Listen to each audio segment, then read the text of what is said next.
देख्न सक्नुहुन्छ बुढी गण्डकी ठ्याक्क बर्खाको बेलामा यत्रो हुँदो रहेछ। ल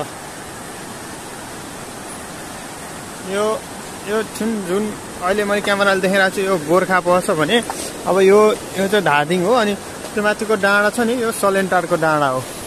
धादिङ सलेन्टार डाँडा ट्याक्क लाएर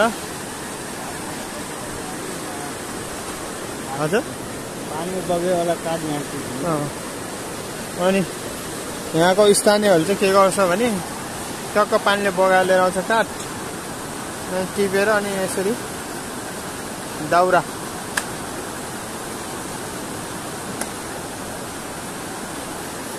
माथिबाट खोलाले बगाएर लिएर आउँछ गण्डकीले।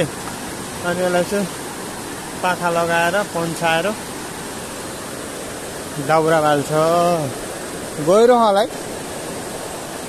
म त यो बुढी गण्डकी तर्दिन्छु जस्तो लाग्छ स्विमिङ गरेर। चिसो छ होइन तर म तर्दिन्छु नि त।